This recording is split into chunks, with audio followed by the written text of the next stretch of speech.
Hello students, आज हम lesson number 5 flow of control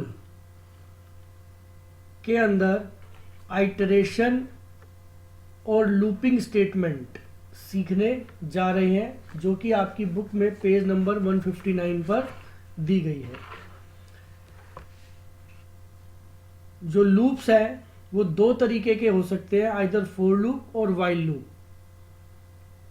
जो काउंटिंग लूप होता है उसे तो कहते हैं फॉर लूप, और कंडीशनल लूप जो होता है उसे वाइल लूप, उसके लिए वाइल लूप का यूज किया जाता है।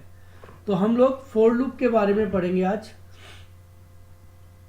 फॉर लूप को देने का तरीका जो होता है उसका जनरल सिंटैक्स है for variable in sequence colon and then indent करके जो भी हमने 1 2 3 4 स्टेटमेंट्स देनी है वो स्टेटमेंट जो हम रिपीट करना चाहते हैं वो देंगे। देखिए, मैंने यहाँ पर आपके लिए एक एग्जाम्पल लिखा है। आपको उम्मीद करता हूँ कि ये एग्जाम्पल समझ आएगा। जैसा कि मैंने यहाँ पर लिखा फॉर ए इन 1 4 7, ये एक लिस्ट दी है मैंने यहाँ पर। इसका मतलब है कि ए की वैल्यू जो है वो इस लिस्ट से एक्सेस होगी। करना क्या है, print a and then print a into a. जब ये लूप रन करेगा तो फर्स्ट ऑफ ऑल जो लिस्ट की फर्स्ट वैल्यू है, एलिमेंट है 1, वो ए में जाएगा। दैट मीन्स ए की वैल्यू 1 हो जाएगी। स्क्रीन के ऊपर प्रिंट होगा ए, दैट मीन्स 1 प्रिंट होगा। एंड अगेन अगली लाइन के अंदर नेक्स्ट लाइन में print a into A, that means 1 into 1, 1 दोबारा से प्रिंट हो जाएगा। तो 2 टाइम्स 1 प्रिंट हो जाएगा। देन सेकेंड टाइम के अंदर जब लूप चलेगा, क्योंकि ये लूप कंप्लीट हो गया, तो दोबारा यहां पर जाएगा। तो 4 के अंदर ए के अंदर जो वैल्यू जाएगी वो कौन सी जाएगी, second value, that is 4। Print a के द्वारा मैसेज प्रिंट होगा, दैट मीन्स ए की जो वैल्यू है वो प्रिंट होगी। तो थर्ड लाइन के अंदर लिखा आ जाएगा 4, क्योंकि पहली 2 लाइनों में तो फर्स्ट के कारण जो फर्स्ट एलिमेंट था उसके कारण 2 टाइम्स 1 लिखा आ गया। तो थर्ड लाइन के अंदर क्या लिखा आएगा, 4। And then print 4 into 4, that comes to be 16। तो फोर्थ लाइन में लिखा आ जाएगा 16। इसी तरीके से लूप रन करेगा। देखिए, मैं आपको रन करके दिखाता हूं इसको, ये देख सकते हैं। जैसा कि मैं आपको बता रहा था, पहला एलिमेंट 1 गया, प्रिंट ए से ये 1 प्रिंट हो गया पहले वाला, और फिर प्रिंट ए इंटू ए से ये दूसरे वाला प्रिंट हो गया, क्योंकि 1 इंटू 1 कितना होता है, 1 ही होता है, इसीलिए ये यहाँ पर प्रिंट हो गया है। देन 4 एलिमेंट गया ए के अंदर, तो 4 प्रिंट हो गया, और प्रिंट ए इंटू ए के कारण 16 प्रिंट हो गया। अगेन थर्ड एलिमेंट जाएगा 7, तो प्रिंट ए से क्या प्रिंट हो रहा है, 7, और प्रिंट ए इंटू ए से क्या प्रिंट हो जाएगा, 7 इंटू 7 कम्स टू बी 49। सभी एलिमेंट्स जो है वो ए के अंदर आ चुके हैं, उनका एग्जीक्यूशन हो चुका है लूप के अंदर। तो इस तरीके से आपका लूप एंड हो जाएगा और ये वैल्यूज आपकी स्क्रीन के ऊपर प्रिंट कर दी जाएंगी। तो इस तरीके से हम चाहें तो फॉर लूप का यूज कर सकते हैं। चलिए और देखते हैं आगे।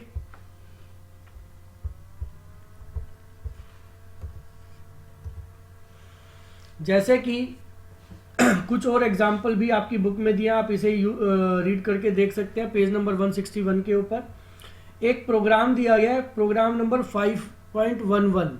तो मैं आपको इस एग्जाम्पल को दिखाने जा रहा हूँ। इसको एक बार देखेंगे, समझेंगे और कोशिश करेंगे कि ये कैसे रिजल्ट शो करेगा। देखिए, प्रोग्राम में बोला गया program to print table of a number से 5। कहता है कि आपको टेबल प्रिंट करनी है। मान लीजिए 5 जो है आपको उसकी टेबल प्रिंट करनी है नंबर की। तो ये एक प्रोग्राम है, 3 लाइनों का प्रोग्राम है मात्र। आप किस तरीके से प्रिंट कर सकेंगे। देखिए, वैल्यू है num इजिकल टू 5। जैसे उसने बोला कि मान लीजिए आपको 5 की टेबल टाइप करनी है, तो हमने num को क्या वैल्यू दे दी, 5 दे दी, जिससे 5 की टेबल लिखी जाएगी। हम num को बार बार यूज करेंगे, num में क्या वैल्यू होगी, 5 होगी। ये देख सकते हैं यहाँ लिखा हुआ है num। पहले मैं इसको रन ही करके दिखाता हूँ, फिर आपको इसको एग्जीक्यूट करना कि ये कैसे रन किया उसको दिखाऊंगा, तो आपको शायद ज़्यादा ईजी हो जाएगा। देखिए, मैंने इसको रन किया प्रोग्राम को, तो ये आउटपुट आता है। अब कैसे आया ये आउटपुट समझेंगे। यहाँ पर 4a इन रेंज लिखा गया है और रेंज दी गई है 1 to 11। आपको पता होगा जो रेंज फंक्शन है, हमने लास्ट क्लास में इसको सीखा था जब हम इसका यूज़ करते हैं तो ये हमारी स्टार्टिंग वैल्यू है, डेट मीन्स 1 स्टार्टिंग वैल्यू कहलाएगी एंड 11 जो है वो एंडिंग वैल्यू कहलाएगी। एंडिंग वैल्यू इंक्लूड नहीं होती, उससे एक कम तक चलता है, इसलिए ये लूप कितनी बार चलेगा, 10 तक चलेगा, 1 to 10 चलेगा, 10 टाइम्स चलेगा। आप देख सकते हैं ये जो वैल्यू आती है बीच वाली जिसके अंदर 1 2 3 4 5 6 7 8 9 10 लिखा हुआ है, तो ये यहीं से ए की वैल्यू को एक एक करके पिक किया जाएगा और ये लूप के अंदर प्रिंट कराया जाएगा लूप के द्वारा। तो फर्स्ट टाइम में जो वैल्यू होगी ए की वो कितनी होगी 1, सेकंड टाइम में 2, थर्ड टाइम में 3 and so on up to 10 ये लूप रन करेगा। क्या करेगा फर्स्ट टाइम के अंदर प्रिंट नम में कितनी वैल्यू स्टोर है 5, तो देख सकते हैं यहाँ 5 प्रिंट हो गया। इनटू की जगह मैंने यहाँ एक्स का साइन यूज किया क्योंकि इनटू का साइन होता नहीं स्टार होता है, तो यहाँ पर एक्स जो सिंगल कोट्स में लिखा है ये एज इट इज प्रिंट हो रहा है, डेट मीन्स यहाँ पर हम इसे मल्टीप्लाई कंसीडर कर रहे हैं। कोमा में ए फर्स्ट टाइम में कितना है 1, तो देख सकते हैं यहाँ पर क्या प्रिंट हो रहा है 1 प्रिंट हो रहा है। इजिकल टू ये भी आपका एक तरीके से मैसेज है, तो यहाँ पर इजिकल टू का साइज प्रिंट हो रहा है क्योंकि सिंगल कोट्स में दिया गया तो एक कमेंट है एक तरीके का। कोमा में नम इंटू ए, नम की वैल्यू कितनी है फर्स्ट टाइम में 5 और ए की वैल्यू कितनी है फर्स्ट टाइम में 1, तो 5 इंटू 1 अगर हम कैलकुलेट करते हैं तो कितना आएगा 5। तो नोटिस कीजिए यहाँ पर जो प्रिंट हो गया वो कितना प्रिंट हो गया, यहाँ पर जो प्रिंट हो रहा है वो 5 प्रिंट हो रहा है। तो इस तरीके से अगर चाहें तो अपनी वैल्यूज को हम प्रिंट करा सकते हैं। ये 1 टाइम लूप रन हुआ।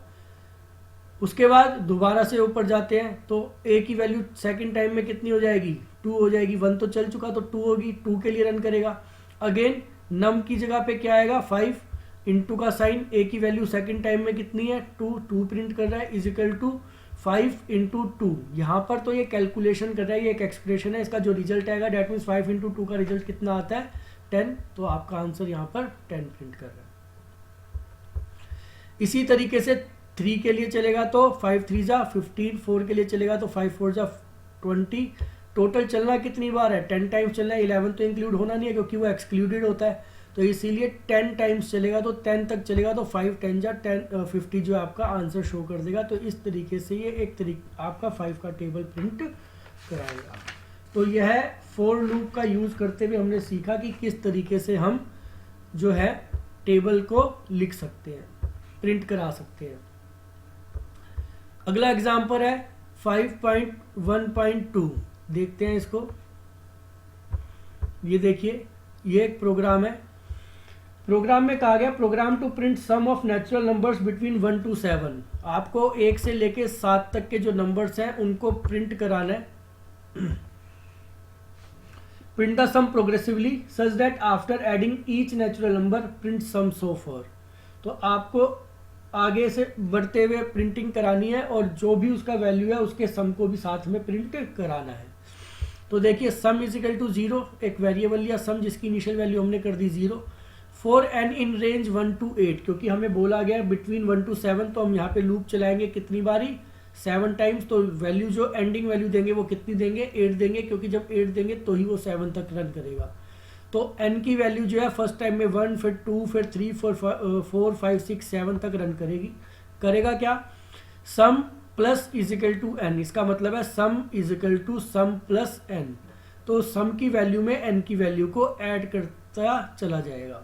शुरू में सम की वैल्यू 0 है, पहली बारी में n की वैल्यू 1 होगी तो 1 जुड़ जाएगा सम में, दूसरी बारी में 2 होगी तो 1 + 2 होके 3 हो जाएगा, फिर अगली बारी में n की वैल्यू 3 होगी तो 3 ऑलरेडी था, 3 + 3 6 हो जाएगा। इस तरीके से एडिशन करता चला जाएगा। साथ ही साथ स्टेटमेंट प्रिंट होगी sum of natural number less than is equal to n। इसका मतलब n जो हमारी यहाँ वैल्यू फर्स्ट टाइम में शो करेगा 1 फिर 2 फिर 3 एक एक करके प्रिंट होगी, इस जो भी उस समय की सम के अंदर वैल्यू होगी वो यहाँ पर डिस्प्ले करा दी जाएगी। देखिए मैं इसको रन करके दिखाता हूँ, आपको रिजल्ट दिखाई देगा। देखिए फर्स्ट टाइम में जब लूप चलेगा तो n के अंदर वैल्यू आई 1, सम के अंदर कैलकुलेशन करके वैल्यू हो जाएगी स्टोर कितनी 1। प्रिंट होगा message sum of natural number, जैसा कि आप देख पा रहे हैं लिखा आ रहा है less than is equal to 1, तो ये less than is equal to 1 का साइन है तो 1 इज सम के अंदर फर्स्ट टाइम में वैल्यू कितनी है 1, तो प्रिंट कर रहा है 1। दोबारा से लूप चलेगा n की वैल्यू हो जाएगी 2, सम में पहले से वैल्यू कितनी स्टोर है 1, क्योंकि एक बार लूप चल चुका है तो 1 हो चुकी है। तो 1 + 2 करेगा तो सम में वैल्यू कितनी आ गई 3। अब देखिए दोबारा से मैसेज प्रिंट होगा sum of natural number less than is equal to 2, क्योंकि इस बार n की वैल्यू कितनी है 2, तो ये मैसेज प्रिंट होगा इस सम की वैल्यू कितनी हो चुकी है 3, तो इसलिए सम की जगह पे क्या प्रिंट हो जाएगा 3। इसी तरीके से ये लूप 7 टाइम्स रन करेगा, 7 के लिए प्रिंट करेगा sum of natural number less than is equal to 7 is, तब तक सम के अंदर एडिशन कर करके वैल्यूज कितनी हो चुकी होगी 28, तो मैसेज प्रिंट हो जाएगा 28। तो इस तरीके से यह लूप हमारा जो है वो रन करेगा और हमारी वैल्यूज को शो करेगा। एग्जाम्पल नंबर 5.1.3 जो है उसके अंदर एक छोटा सा चेंज करके दिखाया गया। देखिए आपको पहले भी मैंने बता रखा है, आपको मालूम भी होगा कि ये हमारी कंपाउंड स्टेटमेंट है, मतलब इसके अंदर हमने स्टेटमेंट्स लिखनी है। ये फॉर लूप स्टार्ट हुआ है, यहाँ से कोलन का साइन का मतलब है इसके नीचे जितनी भी आप इंडेंट करके स्टेटमेंट लिखेंगे वो सभी इसका हिस्सा होंगी। अभी हमने ये दोनों जो लाइन लिखी हुई है वो दोनों इसका पार्ट है, दैट मीन जितनी बार लूप चलेगा उतनी बार ये दोनों लाइन्स रन करेंगी। अगर मैं इस लाइन को इंडेंट खत्म कर देता हूँ, ऐसे लिख देता हूँ, तो इसका मतलब हो गया कि अब सिर्फ यह वाली लाइन सम वाली लाइन ही फॉर लूप का हिस्सा रह गई है। जितनी बार लूप चलेगा सिर्फ सम के अंदर एडिशन होता चला जाएगा, ये वाली लाइन प्रिंट नहीं होगी। जब फॉर लूप कंप्लीट हो जाएगा उसके बाद ये वाली लाइन रन करेगी प्रिंट वाली, और एक ही बार लाइन प्रिंट करेगी और फाइनल एक ही रिजल्ट हमें शो करेगा। देखिए फर्स्ट टाइम में n की वैल्यू 1 होगी, सम में 1 आ जाएगा, फिर नेक्स्ट टाइम में वैल्यू n की 2 होगी, सम में 3 आ जाएगा, फिर दोबारा n की वैल्यू 3 होगी, 3 + 3 6 आ जाएगा। इस तरीके से ये एडिशन करता चला जाएगा। लास्टली सम की वैल्यू जो कि 7 पोजीशन पे, क्योंकि 8 लिखा हुआ है यहाँ तो 7 टाइम्स चलेगा, तो 7 के अंदर 28 होके स्टोर हो जाएगी। लास्टली मैसेज प्रिंट होगा sum of natural numbers less than is equal to 7, क्योंकि n की वैल्यू लास्ट कितनी हो चुकी है 7, तो 7 प्रिंट होगा।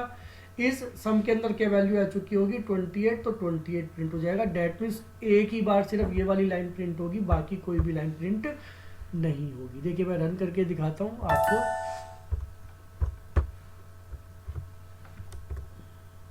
नोटिस कीजिए इस बार जो पिछली बार हमारा प्रोग्राम 7 टाइम्स चला था, एक ही बार रन हुआ, रीजन बिंग इंडेंट चेंज कर दिया गया। फॉर लूप के अंदर अब सम तो होगा, लेकिन ये जो प्रिंट वाली लाइन है ये सिर्फ एक बार चलेगी। ये जब फॉर लूप कंप्लीट हो जाएगा, खत्म हो जाएगा, तो उसके बाद एक ही बार रन करके फाइनल रिजल्ट आपको डिस्प्ले कर दे। तो इस तरीके से आप देख सकते हैं कि जो लाइन इंडेंटेड है वही लूप का पार्ट होती है, जो लाइन इंडेंटेड नहीं है वो लूप का पार्ट नहीं होती है। नेक्स्ट प्रोग्राम देखते हैं 5.14 जो कि पेज नंबर 162 पे दिया गया है। चेक करते हैं।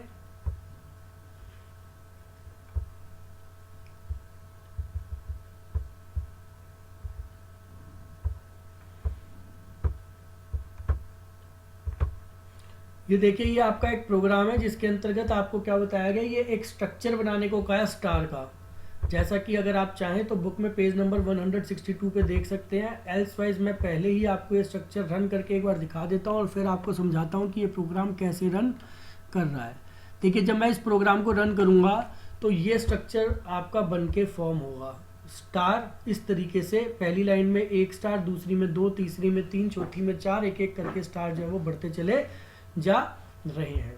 तो नोटिस कीजिए ये किस तरीके से इस पैटर्न को फॉर्म किया जाएगा। इसके लिए ये 2 लूप यूज किए गए हैं, यहाँ पर नेस्टेड लूप कहते हैं इसको। जैसे हम लोगों ने नेस्टेड इफ के लिए बात की थी, नेस्टेड इफ पढ़ा था, डेट मीन्स इफ के अंदर इफ या एल इफ के अंदर इफ। इसी तरीके से फॉर के अंदर अगर दूसरा फॉर लूप यूज किया जाता है तो उसे नेस्टेड लूप या नेस्टेड फॉर लूप कहा जाता है। तो यहाँ पर ये नेस्टेड फॉर लूप यूज किया जा रहा है।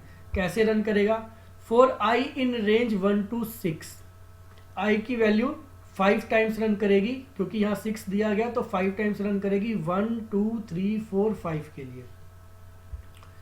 Then for j in range 1 to i, मतलब ये लूप तब चलेगा जब पहला लूप रन करेगा, और कब तक रन करेगा, जब तक i की वैल्यू तक रीच नहीं कर जाता। डेट मीन्स ये आपकी i पोजीशन है, तो इस तक जब तक नहीं पहुंच जाता तब तक ये लूप रन करेगा। जे स्टार्ट होगा कहाँ से, 1 से, और रन करेगा कहाँ तक, आई तक रन करेगा। करेगा क्या, प्रिंट। जब ये दोनों लूप एक साथ चलेंगे तो सेकंड लूप के अंदर ये आपकी इंडेंट करके लाइन लिखी गई है तो ये इसका पार्ट है, तो इसके लिए क्या करेगा, प्रिंट करेगा स्टार, और साथ में end is equal to space, एक एक स्पेस देता चले जाएगा। जैसा कि आप नोटिस कर रहे हो तो यहाँ स्टार के बीच में जो ये स्पेस आया हुआ है ये इस end is equal to space के कारण आया हुआ है।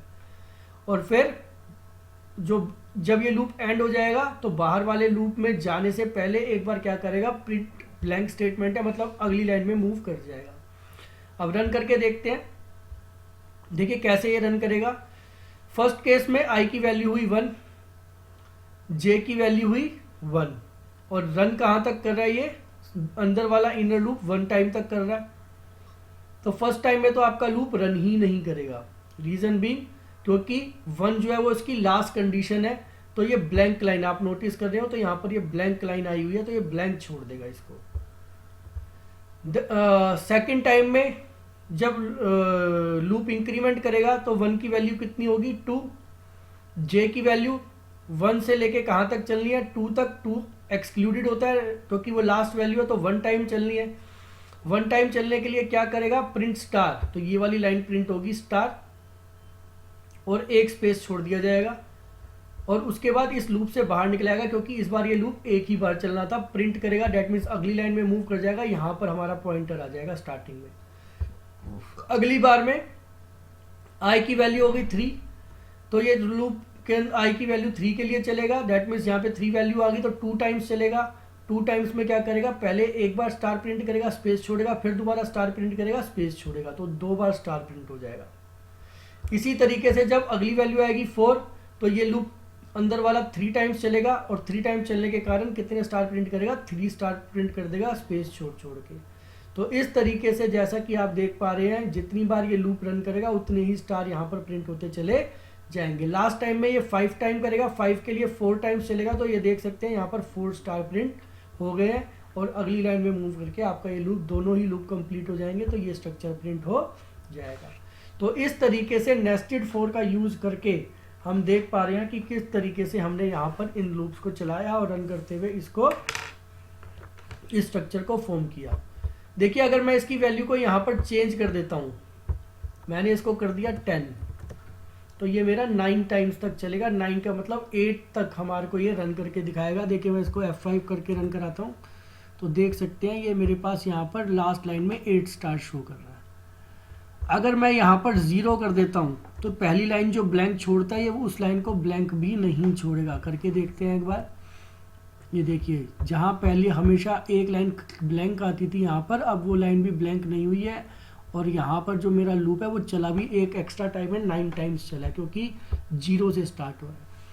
तो ये हमारे ऊपर डिपेंड करता है कि हम वैल्यूज किस तरीके से देते हैं, और उसी तरीके से हमारा पैटर्न जो है वो फॉर्म होता चला जाता है।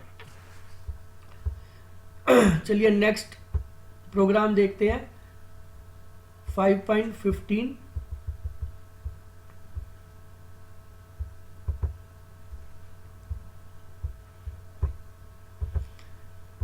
इसके अंदर भी नेस्टेड फॉर का यूज किया गया है।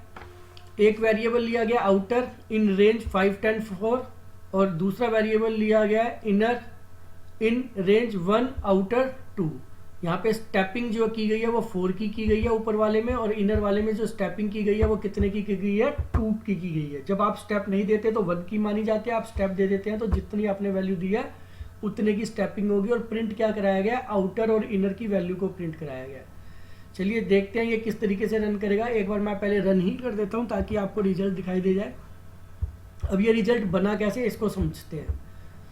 जब फर्स्ट टाइम लूप रन करेगा तो आपकी आउटर की वैल्यू कहाँ से स्टार्ट होगी, 5 से स्टार्ट होगी, तो आउटर में आ गया 5।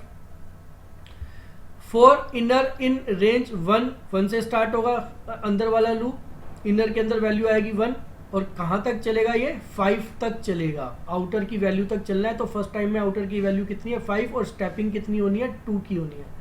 तो 1 से स्टार्ट होगा, तो दैट मीन्स आपकी एट प्रेजेंट आउटर की वैल्यू है 5, इनर की वैल्यू है 1, तो ये प्रिंट हमने जो लिखा अगली स्टेटमेंट आउटर इनर, तो उसके अकॉर्डिंग हमारी वैल्यू प्रिंट हो गई 5 और 1। अभी हम इनर लूप के अंदर ही रहेंगे, रीजन भी अभी स्टेपिंग करनी है, तो अगली बार में 1 की वैल्यू इंक्रीज होकर 2 से कितनी बन जाएगी, 3 बन जाएगी। आउटर की वैल्यू अभी तक कितनी है, सेम ही है 5, तो अब आउटर की वैल्यू पे तो वही सेम प्रिंट हुआ 5, लेकिन इनर की वैल्यू क्योंकि 1 की बजाय बदल के कितनी हो गई है 3, तो साथ में क्या प्रिंट हो गया 3। अगली बार जो आपकी 2 का इंक्रीमेंट होना है, तो जब हम 3 के अंदर 2 ऐड करेंगे तो कितना बन जाएगा 5, और आउटर की वैल्यू ऑलरेडी कितनी है 5, तो वो वहां पर रन नहीं करेगा, क्योंकि जो आपकी एक्सट्रीम वैल्यू होती है, लास्ट वैल्यू होती है, उस तक वो रन नहीं करता है, तो ये इससे बाहर निकलाएगा। अगेन स्टेपिंग है 4 की, तो 5 के बाद 4 ऐड करेंगे तो कितनी वैल्यू आ जाएगी 9। इस बार आउटर की वैल्यू चेंज होकर कितनी हो गई है 9, और यहाँ पे दोबारा से लूप स्टार्ट होगा 1 से कब तक चलेगा 9 तक चलेगा, 2 टाइम्स 2 की स्टेपिंग करेगा। तो पहली बारी में जो वैल्यू प्रिंट होगी वो कितनी होगी 9 और 1। जब दूसरी बार लूप चल रहा है तो आउटर वाला लूप सेकंड टाइम चल रहा है, तो 9 वैल्यू के लिए चलेगा, तो 9 1। यहाँ पर इंक्रीज होकर वैल्यू हो गई 3, तो नेक्स्ट टाइम में आउटर की वैल्यू तो सेम ही रहनी है, तो 9 और 3 हो गया। फिर 2 इंक्रीज हुआ तो 9 और 5 आ जाएगा, फिर इंक्रीज हुआ 2 टाइम्स तो 9 एंड 7। अगली बार में जब करेगा तो ये 9 कर देगा, जबकि 9 आउटर की वैल्यू ऑलरेडी है, तो उसके लिए रन ये नहीं करेगा। बाहर लूप में आएगा 9 + 4 कितना हुआ 13, लेकिन 13 तक तो मूव ही नहीं करना, लास्ट वैल्यू कहाँ तक जाना था 10 तक, इसलिए ये आगे मूव ही नहीं करेगा। तो यही हमारे जो है वैल्यूज जो हमें डिस्प्ले कराई जाएंगी, तो इस तरीके से ये लूप आपका रन करेगा। तो इस तरीके से जो आपके फोर लूप हैं वो रन करते हैं। इसके अंदर आपके बुक के अंदर 1-2 प्रोग्राम और दिखाए गए हैं पेज नंबर 164 पे, जिसका जैसे हमने एक पैटर्न सीखा स्टार का, अभी उसी तरीके से ये कुछ और पैटर्न फॉर्मेट शो किए गए हैं। आप इनको भी पढ़ के देख सकते हैं और समझ सकते हैं कि किस तरीके से नेस्टेड फोर का लूप यूज़ करते हुए इस तरह के पैटर्न को फॉर्म किया जा सकता है। इसी के साथ आपका ये चैप्टर 5 फ्लो ऑफ कंट्रोल खत्म होता है। नेक्स्ट क्लास के अंदर हम नेक्स्ट चैप्टर को, लिस्ट वाला जो चैप्टर है, उसे स्टार्ट करेंगे। Thank you.